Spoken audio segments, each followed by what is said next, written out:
Welcome to the Public Interest. This is a weekly program that allows for the media to interact with the President. As always, we have with us President David Granger. Welcome, sir. Thank you very much. As usual, on our panel, we'd have a representative from the private media and one from the state media. Today we have with us Devina Samaroo from the privately owned Guyana Times, and from the Guyana Chronicle, Ravin Singh. Welcome to you both. Thank you. Sir, our opening topic today is development of ecotourism in Guyana, specifically as it relates to one of our most prized possession, Iwokrama. We know that there's vast potential in this country for tourism, ecotourism, nature tourism, adventure tourism, cultural tourism. A few days ago, you visited the Iwokrama International Center for Rainforest Conservation and Development to basically get a first-hand look of what's going on there. The value, in my opinion, the value of Iwokrama is understated in many ways. As head of state with a keen interest in a green agenda, how do you see Iwokrama being an engine of growth for tourism in Guyana? Well, thank you, Wendy. I agree with your assessment that it has been understated, and part of the purpose of my visit was to not only to learn more about the project and to assert government's commitment to the project, but also to ensure that it fits into the long-term agenda, particularly from the point of view of education and economy. We are heading in that direction. The country is aiming at sustainable energy. It is aiming at protecting its biodiversity.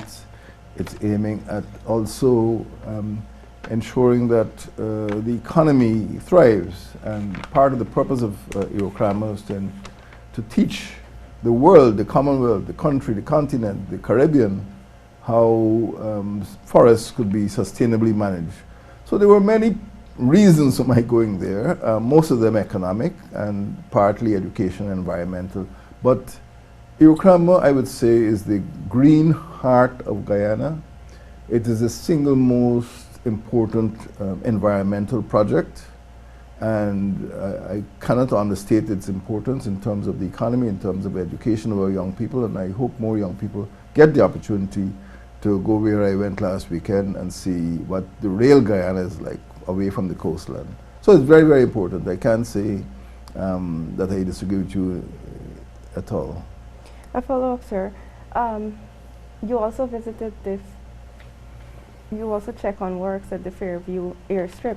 Mm-hmm. That is about 2 kilometers from the center itself. And that would be, when that is completed, it would be significant for the center. In your view, how significantly has the lack of proper infrastructure in the hinterland prevented us from tapping into our full tourism potential, particularly affecting access to areas like Iwokrama, which is everything that nature lovers look for? Indeed. Once the Iwokrama Fairview Aerodrome is completed, visitors will be able to travel from Eugene Correa to Iwokrama in less than an hour, in 45 minutes. So right now, if one travels by road, it would probably take the better part of 16 hours. The benefit is going to be tremendous. So there is a work going on. We hope that at the end of it, the Iwokrama airstrip at Fairview will be at least 1.25 kilometers, which means it could take the most modern aircraft in Guyana at present. Even some international aircraft like Liat might be able to land there. So part of the problem has been in the past that it was very expensive and very difficult to get to Iwokrama. But now we are saying by modern aircraft you can get there in less than an hour. So I expect there's going to be a boost in education, there's going to be a boost in tourism, and there's going to be a boost in the economic sustainability of the project itself. Thank you, sir. Devina? Sir, I know last year, Prime Minister Moses Nagamutu, he stated that Guyana alone cannot sustain the Iwokrama project. And he said the government was keen on having discussions with climate-conscious countries to seek funding. Could you say how is Guyana in terms of soliciting adequate funding to sustain the project?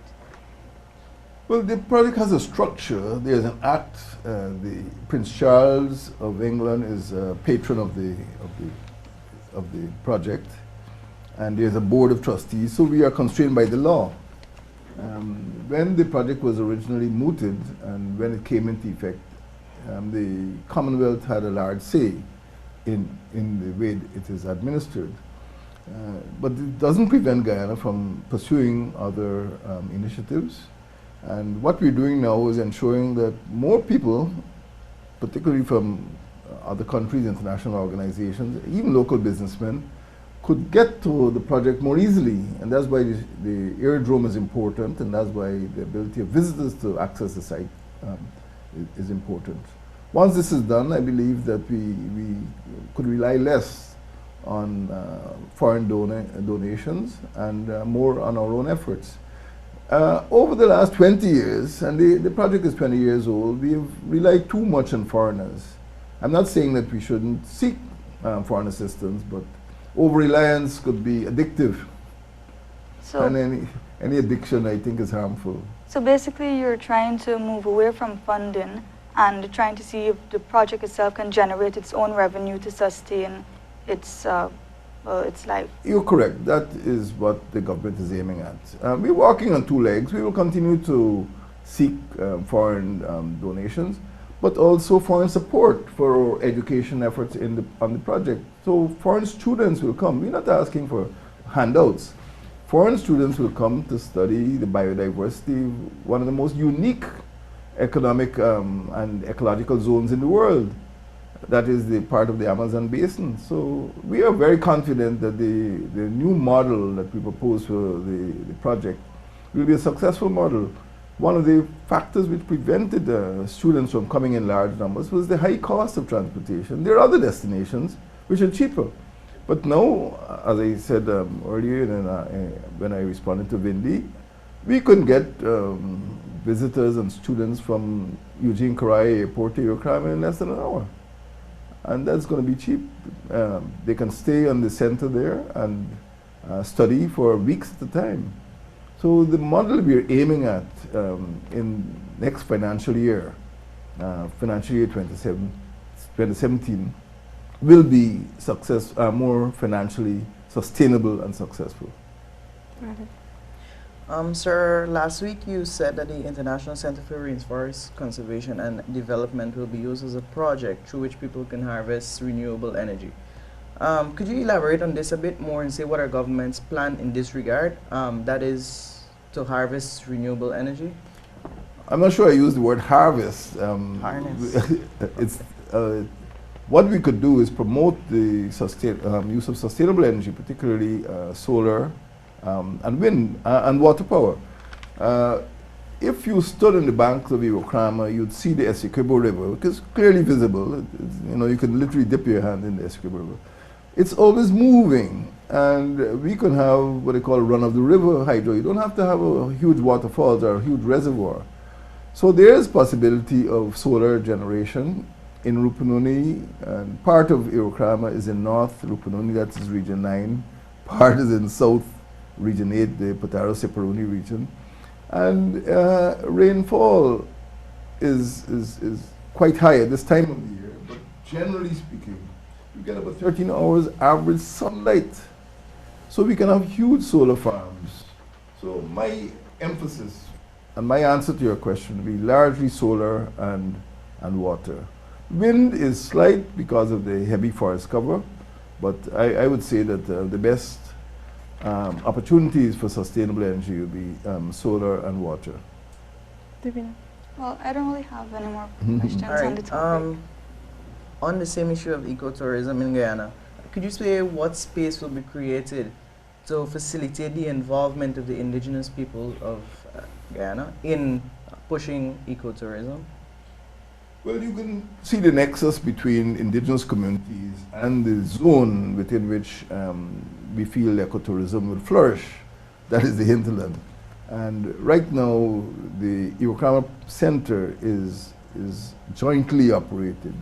Most of the people who work there, people who live in that neighborhood, are of the Makushi ethnic group. And this will continue. And we need to build partnerships with them because they help to protect the biodiversity. You've heard me complain also about putting some of our fauna in pepper pot and sauce. So these are the people who rescued the Arapaima during the El Nino drought a few weeks ago. These are the people who want to sustain the environment because it helps them to, it helps their livelihood, it helps them to make money. Tourists want to come and go to see the river otters at Carnambo, they want to go to Kanuku to see the birds. There are probably more species of birds in the Kanuku alone than the whole Western Europe. So they make a living by keeping our fauna alive. And it is sensible for any government to have a partnership with the indigenous people because they help to sustain the eco-economy. And there's an old American saying that trees hold up the sky. So they are interested too in ensuring that there is no deforestation, and it will destroy the habitats of the animals and also their livelihood. So it's a must. It's a must, and this is what we're working to. It now exists in North Rupununi particularly. Okay, if there's no more questions on the topic, we'll go into the next segment where we can ask questions on any matter. Sir, you are scheduled to address the council at City Hall next week. Yes. City Hall has been in the news a lot recently. What would be your key message to the council?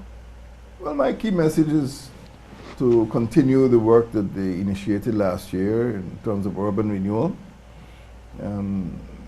I recently engaged members of the diaspora in New York, and visitors, diplomats, all tell me that they're very pleased with the cleanliness that has appeared in Georgetown, the sanitation, the clean canals, the removal of solid waste, the clearing of Stabrook Square, the clearing of Durban Park.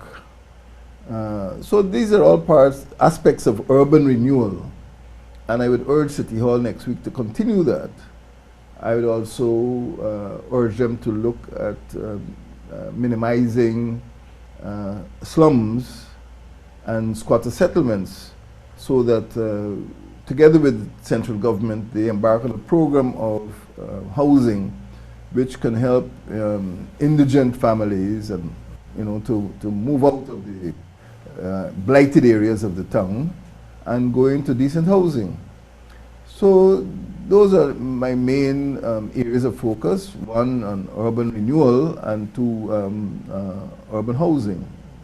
Thank you, sir. Sir, the parking meter fiasco, could you, I know your government, they took a decision to review the contract with the company given everything that has been reported in the media about the legitimacy of the companies. But generally, what is your position on this controversy surrounding the parking meter initiative, and particularly as it relates to the rates, which would amount to about $80,000 for a working person to park in Georgetown per month? Is there anything your government can do to reduce that amount? No, it's a question for the municipality. I am not privy to the contract. Government has asked to see the contract. Obviously, we want to protect the national interest, and there's been an outcry. Truly enough, the city council itself, as a corporate body, has the authority to make decisions. That's why we had local government elections last March. I am disappointed that there are members of the council who feel that they have not been consulted. The whole purpose of having democratic elections is to have democratically run councils. So as far as the government is concerned, we will insist that there is greater transparency, and we cannot overrule the council. The council, as I said, is a legal body. The central government cannot overrule the council. But we can ask for transparent procedures to prevail in the city council. As it relates, can I have a follow-up? Go on. As it relates to the rates, though, are you concerned at all that this might be too burdensome on the regular man? It is a burdensome amount for any person, you know, rich or poor. It is a high amount of money to pay. I am concerned. That's why I said, you know, the Minister of Communities has been asked to examine the contract and the conditions under which the agreement had been made. All right, sir, last week you spoke about investment from the diaspora, and you stated, to quote you exactly, you said, "I don't believe they will return home, overseas-based Guyanese," although you said that they have indicated, based on their posture, that they're willing to invest in Guyana. Could you say why you believe that Guyanese will not return home? And secondly, do you believe Guyana has the ability, perhaps in the medium term, to reshape its socio-political and economic landscape to perhaps indirectly force Guyanese to come back home or bring them back home? Well, when I said the first comment, of course it cannot be generalized. I cannot say that every single Guyanese will refuse to come back home. In general, the persons in the diaspora I've met are persons who might have migrated several years ago when they were young.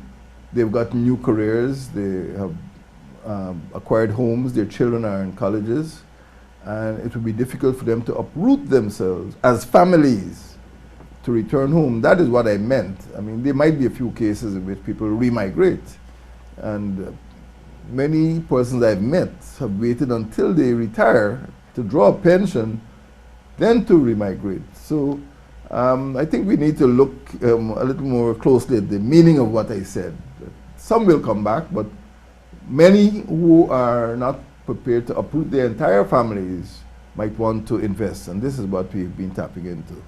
So that is what I mean. In terms of the opportunities, in terms of the potential, I think that we want to see business, we want to see investment. And we feel that Guyanese in the diaspora have access to capital. We want experience and technology. We feel that Guyanese in the diaspora have, by the very nature of their work, if they work in hospitals or if they work in industries, they would be using technology which is more advanced than in Guyana. So many Guyanese here, because of our you know, the salaries they earn, may not have put aside a large amount of capital to invest to start up projects. And we feel that people in the diaspora could do that. I'd like them to open investment banks. I'd like them to open credit schemes in order to propel industries. So yes, I think that that is more attractive. In future years, they feel that the country is safe and the investments will be secure. They are going to put their money here. We have had very fruitful engagements in both Toronto and New York. And this is a pattern. This is only 1 year, but I expect that we'll be reaping the dividends of those engagements, you know, in years to come. So I'm very confident that they'll want to come back to invest. But whether they want to settle is sometimes a family matter. That, you know, the wives are working, the children are at college, mortgage has to be paid. Sir, on tax reform, the report submitted to the cabinet, it recommended the removal of income tax exemptions, and the finance minister, he supported this move under certain conditions. What would be your take on that particular recommendation in the report? Well, I don't want to generalize, but I think the finance minister is aiming at a level playing field. And the idea is that we should not have the form of taxation which puts a heavy burden on the poorest people. And that's why maybe we can bring the entire rate of taxation, especially personal income tax, lower. As you know, over the years, we have attempted to create a threshold so that poor working people are exempt. You know, personal earning less than say $50,000, and maybe from year to year, from budget to budget, we could vary the income tax threshold. So I would not, at this point in time, want to deprive working people of that benefit. But generally speaking, I think we should reduce the exemptions to have a level playing field. The same happens in other areas of taxation, not only personal income tax. You know, people want to import goods, and you know, I'm approached almost every week by some agency for waivers. And what we've learned in the past is that waivers, you know, create anomalies, and dishonest persons tend to exploit those anomalies and apply for waivers or apply for exemptions, which they are not properly entitled to do. And the important thing I think the Minister of Finance is trying to do is to remove opportunities for graft and ensure that all citizens, all taxpayers operate on a level playing field. Sir, last time you spoke about corruption. I was here actually, and you said government was building a case against those who were allegedly involved in corruption. This was prior to the release of the forensic audits. Now that we have some of the audits being released, and there are allegations of corrupt practices, Hope Canal being understated by over 700 million, 9 million being spent by NDIA on vehicles not working, and so. Could you say when is government likely to take action against these persons who were implicated in corrupt practices? No, I can't say when. This is a work in progress. The important thing and the most important factor is that we want to prevent the recurrence of any improprieties. So we need to know. That's what the audit is meant to do, to find out what happened. Secondly, it is sometimes not very easy to prosecute people. When you examine cases, you might discover it's due to ignorance or neglect. I'm not making an excuse for criminals, but you have to be very careful. Not every time something goes wrong, a vehicle breaks down, is because of the result of some corrupt practice. So this is what is being done. This is why we have investigative agencies, and this is what is taking place. But while this is going on, we have to run the government. So we can't stop to, you know, try to find out, you know, everybody who has made an error and run to court, or else we'll be in court all day. So the work is going on, and rest assured that persons who have been, against whom evidence has been accumulated that, you know, there was corruption or graft, we will go to the courts. We have no interest in protecting people. We have no sacred cows. You know, if persons have committed crimes, they'll be taken before the courts, and let the courts decide. Sir, you mentioned Durban Park, the Durban Park initiative earlier. Could you say exactly how much money was donated by private citizens and how much the government contributed? And also, how soon can we see the bleachers being dismantled and distributed to the community center grounds? Well, in answer to the first question, no. At this point, I cannot say how much has been spent. As you know, there were two phases. One I would call a public-private phase, in which there were donations. And secondly, it was a pure government phase in which government funds were expended. I do not have any report before Cabinet as to the overall expenditure. In terms of the second question, it is now unlikely. It is now unlikely that those stands will be dismantled. We've had a second look at it. It is the Durban Park is an institution which people have started to use. We've had requests.